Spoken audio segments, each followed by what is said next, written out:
안녕하세요. 상관진 홍인필 변호사입니다. 이번 시간에 이제 면책 불허가 사유 마지막으로 재량 면책에 대해서 한번 알아보겠습니다. 재량 면책에 대한 어떤 사례를 구체적으로 한번 교과서에 나온 판례 위주로 한번 쭉 같이 공부해보는 시간을 갖도록 하겠습니다. 근거조항은 564조 2항입니다. 면책 불허가 사유, 그동안 10개라 그랬죠? 형사처벌을 받는 면책 불허가 사유 10가지가 있습니다. 사기파산죄, 과태파산죄, 구인불응죄, 증례행위, 관제에 대한 설명의무 위반죄 5가지가 있고요. 그 다음에 파산 선고 1년 전에 자신이 신용상황, 지급불능 상황을 속이고 재산을 취득하는, 신용으로 재산을 취득하는 행위, 그 다음에 이제 허위의 채권자 목록을 제출하거나 허위 재산 상태에 관한 허위 진술, 그 다음에 일정한 기간 내에 면책을 받은 사실, 그 다음에 이 법에서 정한 의무 위반, 마지막 5번째가 과다한 낭비, 도박, 기타 사행위. 요거는 이제 형사처벌을 받지 않는 면책 불허가 사유입니다. 이렇게 총 10가지가 있고, 10가지가 있으나 이런 면책 불허가 사유에 해당되더라도 지금 오늘 공부하는 이런 여러가지 사정을 고려해서 재량 면책을 허가할 수 있습니다. 법원에서 판사가. 그때 한번 사유가 어떤지 한번 보겠습니다. 일단 채권자 이의가 있는지 여부가 되게 중요하고요. 관제인에 한한 은닉재산 환가를 해서 배당을 했는지 여부, 채권자들한테 조금이나마 만족을 주었는지죠. 만족을 주었는지. 그 다음에 형사처벌 조항이 있는 면책 불허가 사유 5가지 있다 그랬죠. 사기파산죄, 과태파산죄, 설명의무 위반죄, 증례행위, 그 다음에 구인불응. 이런 사유, 형사처벌이 있는 면책 불허가 사유는 좀 중하죠. 그러니까 재량 면책이 좀 제한되어 있습니다. 그때 환가 배당 여부가 또 관건이죠. 자, 먼저 행위 경중을 따질 수가 있습니다. 압류한 유체공산이 199만원 소액입니다. 이거는 좀 재량 면책 사유가 높죠. 보험 변경된 금액이 소액입니다. 뭐 한 500만원 미만인 경우, 재산 목록에 누락한 폐물이 300만원으로 소액입니다. 소득이 150만원임에도 신청서에 40만원을 기재했지만 150만원도 거의 최저생계비 범위죠. 그 다음에 모친 명의로 7천만원 임차보증금을 이제 해놨는데 채무자유들이 2,400만원입니다.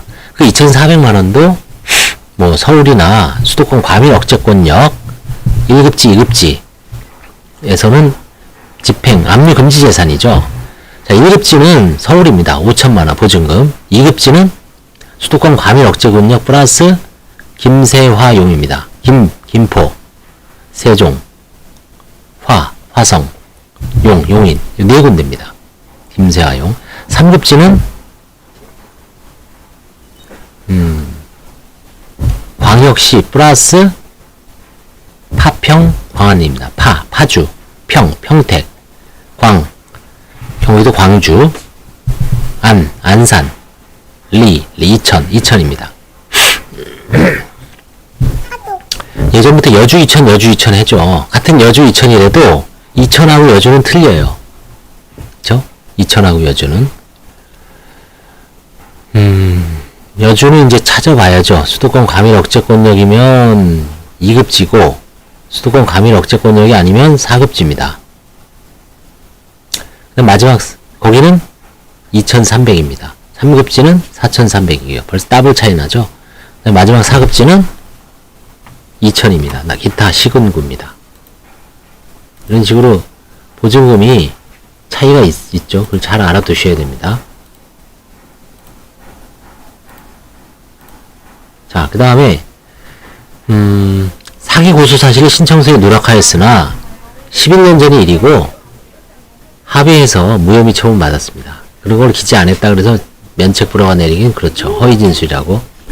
월소득이 300만원이나 200만원으로 기재해야 됐어요. 원래 300인데 200만원 기재하였으나 채무가 116억이에요. 이걸 300을 기재해도 제대로 변제가 불가능하죠. 재량 면책 사유죠.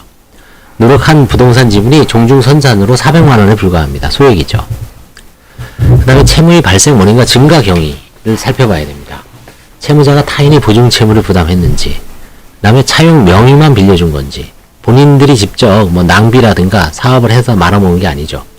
다른 사람 도와주려다가 그 사람이 망하는 바람에 자기가 채무가 증가한 경우죠. 그 다음에 시세 차익을 노린 주식 투자가 아니라 퇴직 후 지인의 소개로 투자하다가 실패한 경우는 시세 차익은 단기간 시세 차익을 노리고 단기 매매를 위주로 했다가 망하면은 이거는 사행행위가 될 수도 있죠. 거의 도박성이 있습니다. 그게 아니라 지인이 퇴직 후 지인이 소개로 생활을 위해서 투자하다가 실패했다. 구분은 애매하지만 이런 경우 재량면책 사유입니다. 타인의 채무 부족으로 파탄이 일어났는데 주채무자가 이미 면책을 받았어요. 주채무자는 면책받았으니까 이 보증인, 연대보증인도 면책을 해주는 게 당연한데 거기에 뭔가 좀 가벼운 면책 불허가 사유가 있을 때는 재량면책을 해준다는 얘기죠. 배우자의 사업자금 조달에 의한 금원 차용으로 파탄이 일었으나 이미 이제 이혼한 경우 같이 살지도 않아요. 그래서 뭐 크게 본인만 망해놓고 배우자 앞으로 떵떵거리고 살만한 무슨 재산을 짜놓은 게 없는 경우죠. 이미 갈라섰으니까. 그 다음에 변제 노력의 정도도 고려한답니다. 면책 불허가 결정은 항고한 후 채무자의 압류된 급여가 공탁되어 채권자들에게 일부 배당되었고 채무자도 채권자들에게 권리 신고하라고 통지한 경우 채권자들이 일부 좀 가져갔다는 얘기죠. 채무자와 가족들의 생활 정도, 채무자가 고령, 건강, 신체적 장애, 자녀 양육 등 소득이 있어도 변제가 어려운 점, 오래전에 발생한 채무로 상당 기간 경제활동을 제약을 받아왔다면은 재량면책을 할 가능성이 높다는 얘기입니다. 경제적 갱생에 대한 의욕과 가망성, 경제범죄로 실형 복역 후 갱생의지를 보이며 파산면책 신청한 사례나 이건 저는 많이 봤습니다. 뭐 실형 상고받고 아니 외국한 관리법 위반으로 나오자마자 뭐 아무것도 없습니다.